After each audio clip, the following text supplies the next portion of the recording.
Admiral Sarah Chun had always believed that fate worked in mysterious ways, but she never imagined it would come in the form of a four-legged hero with warm brown eyes and a wagging tail. The morning of October 15th started like any other Tuesday at Naval Base Norfolk, with the crisp autumn air carrying the familiar sounds of military life across the sprawling facility. Sarah stood at her office window on the third floor of the administrative building, watching the sunrise paint the sky in shades of orange and pink. At 42, she was the youngest female admiral in the Navy's history, a fact that came with both immense pride and constant pressure. Her short black hair was perfectly styled, her uniform pressed to perfection, and her posture spoke of years of military discipline. But behind her confident exterior, Sarah carried the weight of secrets that could shake the very foundations of national security. 3 months earlier, she had uncovered evidence of a massive corruption scheme involving defense contracts worth billions of dollars. The conspiracy reached deep into the military hierarchy, connecting powerful officials with foreign entities in ways that threatened American interests. Sarah had been quietly gathering evidence, knowing that one wrong move could not only end her career, but also put her life in danger. The documents hidden in her personal safe contained names, dates, and financial records that painted a picture of betrayal at the highest levels. That morning, Sarah received a message that made her blood run cold. The anonymous text simply read, "They know what you know. Trust no one. Your office is compromised." Her hands trembled slightly as she read the words again, the gravity of her situation finally hitting her with full force. She had always known this day might come, but knowing and experiencing it were two entirely different things. Making a quick decision, Sarah gathered the most crucial documents from her safe, placing them in a sealed envelope. She needed to get this evidence to someone she could trust, but with suspicion growing around her, she wasn't sure who that might be. As she prepared to leave her office, she noticed something unusual in the parking lot below. A black sedan with tinted windows had been parked in the same spot for the past hour, its occupants invisible behind the dark glass. Sarah's military training kicked in as she analyzed her options. The main entrance would be too obvious, and the back exits might already be watched. She decided to take an unconventional route through the base's service areas, hoping to avoid detection until she could figure out her next move. The envelope containing the evidence felt heavier with each step, as if the weight of democracy itself rested in her hands. As she made her way through the quieter sections of the base, Sarah couldn't shake the feeling that she was being watched. Every shadow seemed to hide a potential threat. Every footstep behind her could belong to someone with deadly intentions.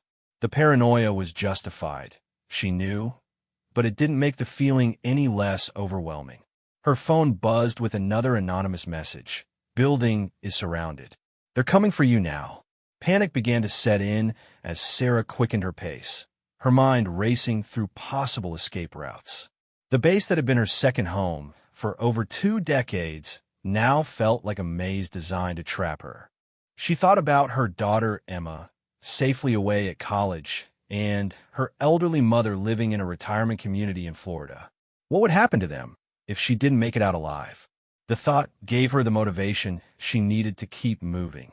Sarah reached the base's K-9 training facility, an area she rarely visited but knew well enough from security briefings. The building was relatively quiet, with most of the handlers away on training exercises. As she approached the rear entrance, she heard the unmistakable sound of vehicles approaching fast from multiple directions. Her heart pounded as she realized her pursuers had anticipated her movements better than she had hoped. Inside the K-9 facility, the sound of barking filled the air as the dogs sensed the tension and urgency in the atmosphere. Sarah found herself face to face with dozens of cages containing various breeds of military working dogs, their intelligent eyes seeming to understand that something was wrong. Among them was a German shepherd that couldn't have been more than 2 years old, with distinctive markings and an alert expression that immediately caught her attention. The nameplate on the cage read Rex in training. Unlike the other dogs who were barking or pacing nervously, Rex sat calmly, his brown eyes fixed on Sarah with an intensity that was almost human. There was something about this particular dog that called to her, a connection she couldn't explain but felt deep in her soul. Without fully understanding why, Sarah approached Rex's cage and spoke softly to him. "Hey there, boy. Looks like we're both in a tough spot today," she whispered, her voice barely audible over the chaos of barking around them. Rex tilted his head slightly, as if he understood every word. At that moment, Sarah heard the sound of boots approaching the building, multiple sets moving with military precision. Her time was running out. The facility's emergency exit was just 50 feet away, but Sarah knew that stepping outside would likely mean stepping into the crosshairs of whoever was hunting her. She needed a distraction, something to give her the few extra minutes that might mean the difference between freedom and capture. As if reading her thoughts, Rex began to whine softly, his eyes never leaving hers. Sarah made a decision that would change both of their lives forever. She opened Rex's cage, half expecting the young dog to bolt for freedom or simply ignore her in favor of the familiar surroundings of his training environment. Instead, Rex stepped out calmly and positioned himself beside her, as if they had been partners for years rather than strangers who had just met. "I don't know what's going to happen next, Rex, but I could really use a friend right now," Sarah said, gently placing her hand on the dog's head. Rex responded by pressing closer to her side, his presence providing a comfort she desperately needed. Together, they moved toward the emergency exit, Sarah's hand instinctively resting on Rex's back as they prepared to face whatever waited outside. The autumn morning that had started with such promise had transformed into a nightmare of pursuit and betrayal. But somehow, with Rex beside her, Sarah felt a glimmer of hope. She had spent her entire career protecting her country, and now she found herself protected by a dog she had known for less than 5 minutes. As they reached the exit door, Sarah took a deep breath and prepared to step into an uncertain future, grateful that she wouldn't be facing it alone. The sound of vehicles grew louder, engines revving and tires screeching as her pursuers closed in on the K-9 facility. Sarah's hand tightened on the envelope containing the evidence that so many people were willing to kill for, while her other hand found reassurance in Rex's steady presence. Whatever happened next, she was determined to ensure that the truth would survive, even if she didn't. Rex seemed to sense the gravity of their situation, his body tense, but ready, his eyes alert and focused on the door ahead. In that moment, Sarah realized that this wasn't just about corruption or conspiracy anymore. It was about survival, justice, and the unlikely bond between a desperate woman and a remarkable dog who had somehow chosen to stand by her side when the whole world seemed to be closing in around them. As Sarah reached for the door handle, she whispered a silent prayer for strength and courage, both for herself and for the brave young dog who had already shown more loyalty in 5 minutes than some people displayed in a lifetime. The next few hours would test them both in ways they couldn't imagine, but together they would face whatever came their way with the kind of determination that had built the very nation they both served. The emergency exit door opened to reveal a loading dock area that Sarah had hoped would be empty, but her heart sank as she spotted 2 men in civilian clothes positioned near the corner of the building. They hadn't seen her yet, but their casual stance and the way they kept checking their phones told her everything she needed to know. These weren't random base personnel. They were part of the net that was closing around her. Rex sensed the danger immediately, his body going rigid beside her as his ears perked up and his nose twitched, analyzing scents that human senses couldn't detect. The dog's natural instincts were far superior to any training Sarah had received, and she found herself relying on his reactions to guide her next move. When Rex turned his head toward a row of maintenance vehicles parked along the far side of the loading area, Sarah understood that he had found them a possible escape route. Moving as quietly as possible, Sarah and Rex made their way between the vehicles, using them as cover while they worked toward the perimeter of the base. The weight of the evidence envelope seemed to grow heavier with each step, And Sarah couldn't help but think about the dozens of military families whose lives would be destroyed if the corruption she had uncovered was allowed to continue. The money stolen from defense budgets meant inferior equipment for soldiers, delayed medical care for veterans, and compromised security for the entire nation. As they reached the edge of the motor pool, Sarah's phone buzzed again. This time, the message contained a photograph that made her blood freeze. It was a picture of her daughter Emma walking across the campus of Georgetown University, completely unaware that she was being watched. The accompanying text was brief but terrifying. Surrender now, or she pays the price. Sarah's knees nearly buckled as the full reality of her situation hit her. This wasn't just about her anymore. Her daughter's life was now in danger because of the secrets Sarah carried. The maternal instincts that had driven her to excel in every aspect of her life now created a conflict between her duty to her country and her responsibility to protect her child. Rex seemed to sense her distress, pressing closer to her and whining softly in a way that somehow provided comfort even in the darkest moment of her life. Taking several deep breaths, Sarah forced herself to think like the strategic military officer she had trained to be rather than a terrified mother. Emma was at college, surrounded by people and security cameras. It would be difficult for anyone to harm her without creating a scene that would draw attention. But Sarah also knew that the people hunting her had resources and connections that could make even the impossible seem routine. She needed to get the evidence to someone who could act on it quickly before her enemies had time to carry out their threats. The base's main communications center was too far away and certainly too well monitored for her to reach safely. But Sarah remembered that the base chaplain, Father Miguel Rodriguez, had served in military intelligence before entering the seminary. He was one of the few people on base whom Sarah trusted completely, and his position gave him access to communication channels that might bypass the normal military hierarchy. His office was located in a small building near the base chapel, about half a mile from their current position. Rex seemed to approve of their destination, his tail wagging slightly as they began to move in that direction. The dog's confidence was infectious, and Sarah found herself believing that they might actually make it to safety. But as they crossed an open area between buildings, the sound of helicopter rotors filled the air above them. Sarah looked up to see a military helicopter circling the base, its searchlight sweeping the ground in a methodical pattern that would eventually find them if they remained in the open. "We need to get inside, Rex," Sarah whispered, and the dog immediately understood, leading her toward a maintenance shed that offered temporary shelter. Inside the dim building, Sarah's phone rang with a call from an unknown number. Against her better judgment, she answered it, hoping it might be someone who could help rather than another threat. The voice on the other end was calm and professional, but Sarah recognized it immediately as belonging to General Marcus Thompson, a man she had served under earlier in her career and someone she had once considered a mentor. The realization that he was involved in hunting her felt like a physical blow to her chest.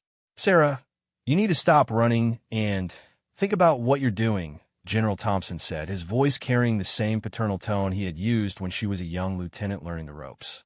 "You've stumbled into something much bigger than you realize, and people are going to get hurt if you don't handle this properly." "People are already getting hurt, Marcus," Sarah replied, surprised by the steadiness of her own voice. "Soldiers are dying because of defective equipment purchased with money that should have gone to proper gear. Veterans are being denied care because funds are being diverted to offshore accounts.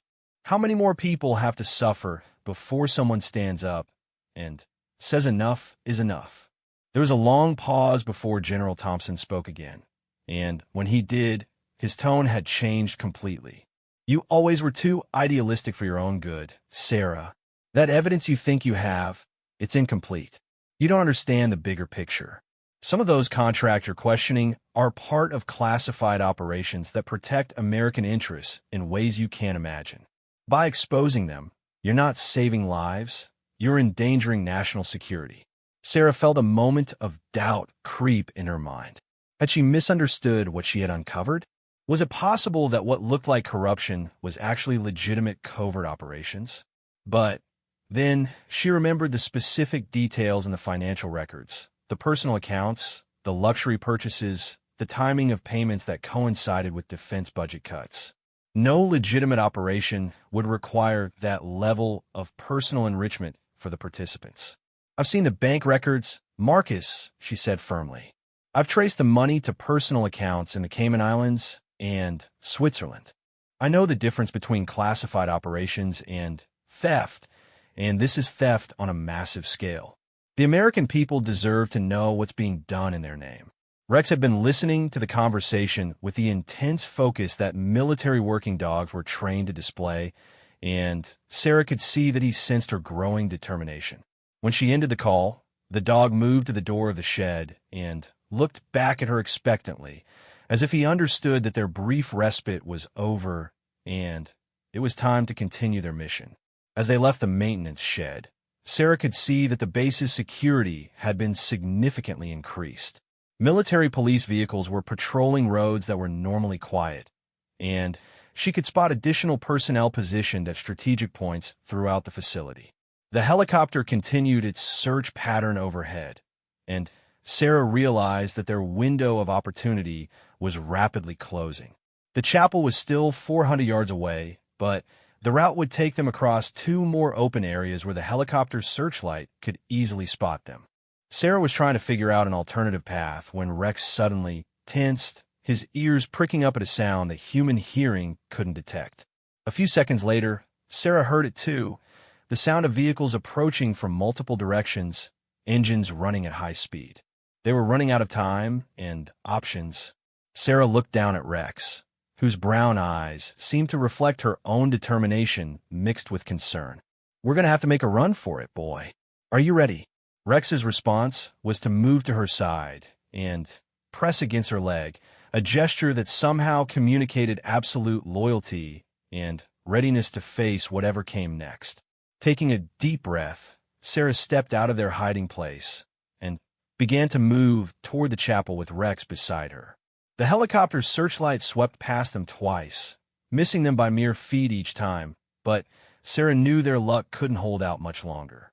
Behind them, she could hear the sound of vehicles getting closer, and she realized that this might be her last chance to get the evidence to someone who could act on it. As they approached the chapel, Sarah could see Father Rodriguez's office light was on, which meant he was likely inside preparing for evening services. Rex seemed to sense their proximity to their destination, his pace quickening as they covered the final 100 yards. But just as they reached the chapel steps, the helicopter's searchlight found them, bathing both Sarah and Rex in harsh white light that made them perfect targets for anyone watching. Sarah's heart pounded as she realized that their pursuers now knew exactly where they were, and it would be only a matter of minutes before armed personnel surrounded the chapel. With Rex at her side, she climbed the steps and reached for the door handle, praying that Father Rodriguez would be willing to help and that the sanctuary of the chapel would provide them with the protection they desperately needed. The evidence in her hands represented the hope for justice, but only if she could survive long enough to share it with someone who had the power to act on it. Father Miguel Rodriguez was kneeling before the altar when Sarah and Rex burst through the chapel doors, the sound of their urgent entrance echoing through the sacred space. The elderly chaplain rose quickly, his weathered face showing immediate concern as he took in Sarah's disheveled appearance, and the alert German shepherd at her side.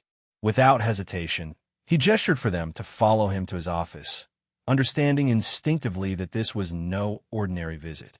"Admiral Chun, what's happening out there?" Father Rodriguez asked as he closed his office door behind them. Through the windows, they could see vehicles converging on the chapel from all directions, their headlights creating an ominous pattern of light and shadow across the base grounds. Rex positioned himself near the door, his body tense and ready, acting as an early warning system for any approaching threats. Sarah quickly explained the situation, her words tumbling out in a rush as she detailed the corruption she had uncovered and the immediate danger they all faced. Father Rodriguez listened without interruption, his expression growing more grave with each detail. When Sarah finished, she handed him the envelope containing the evidence, her hand shaking slightly from the adrenaline and fear that had sustained her through the past few hours. "Miguel, I need you to get this to Senator Catherine Walsh on the Senate Intelligence Committee," Sarah said urgently. "She's the only person I trust who has the authority to act on this information quickly. If something happens to me, promise me you'll make sure she gets it." Father Rodriguez took the envelope and placed it in his desk safe, his movements calm and deliberate despite the chaos erupting outside. "Sarah, you know I'll do whatever I can to help, but we need to think about getting you and your friend here to safety first." He gestured toward Rex, who had begun to whine softly as the sound of approaching vehicles grew louder. Before Sarah could respond, her phone rang again. This time, the caller ID showed her daughter Emma's number, and Sarah's heart nearly stopped as she answered the call. But instead of Emma's voice, she heard that of a man she didn't recognize, his tone cold and businesslike. "Admiral Chun, I believe you have something that belongs to us," the voice said without preamble. "Your daughter is currently safe and unharmed, but that status is subject to change based on your cooperation over the next few minutes." Sarah's legs gave out, and she sank into one of Father Rodriguez's chairs, the full weight of her worst fears crashing down on her. Rex immediately moved to her side, pressing his warm body against her legs in a gesture of support that somehow helped her maintain her composure. Father Rodriguez's hand settled on her shoulder, providing the kind of spiritual strength she desperately needed. "What do you want?" Sarah asked, her voice barely above a whisper. "It's simple. Bring the evidence to the main gate and surrender yourself to our custody. Once we have what we need, your daughter will be released unharmed. You have 10 minutes to comply." The line went dead, leaving Sarah staring at her phone in horror. 10 minutes to make a decision that would determine not only her fate, but also that of her daughter and potentially the entire nation. The evidence she had gathered could expose corruption that reached into the highest levels of government and military leadership, but saving it meant sacrificing Emma. Father Rodriguez knelt beside her chair, his voice gentle but firm. "Sarah, there has to be another way. These people have already shown they're willing to murder and kidnap to protect their secrets. Even if you give them what they want, there's no guarantee they'll keep their word about Emma." Rex seemed to sense the gravity of the moment, moving closer to Sarah and resting his head on her lap. The simple gesture of comfort from this remarkable dog she had known for less than 2 hours gave her a moment of clarity that cut through her panic. Emma wouldn't want her to sacrifice justice for the sake of personal safety, and the thousands of military families affected by the corruption deserved better than to have their advocate surrender without a fight. "Miguel, I need you to send that evidence to Senator Walsh immediately, while I go to the main gate, and try to buy us time," Sarah said, her military training reasserting itself as she began to think strategically rather than emotionally. If they think they're getting what they want, it might give Emma a chance to escape or be rescued. But Rex had other ideas. As Sarah started to stand, the dog moved between her and the door, his body language clearly communicating that he wasn't going to let her face this alone. Father Rodriguez activated his secure communication system and began transmitting the evidence files to Senator Walsh's office, while outside, the sound of vehicles continued to multiply. "The files are being transmitted now," Father Rodriguez reported. "But, Sarah, I'm getting reports that there are vehicles surrounding the hospital in downtown Norfolk as well. It looks like they've taken Emma there rather than keeping her at the university." Sarah's phone buzzed with a text message containing a photograph of Emma sitting in what appeared to be a hospital room, looking frightened but unharmed. The message that accompanied it was brief: "Norfolk General Hospital, room 314. Come alone, or she dies." The realization that Emma was being held at the hospital gave Sarah a small measure of hope. Hospitals were public places with security cameras and medical staff who would ask questions if anything suspicious happened. It also meant that Emma was relatively close, perhaps close enough for a rescue attempt if Sarah could find a way to coordinate with friendly forces. Rex suddenly began to bark, his alert tone indicating that someone was approaching the chapel.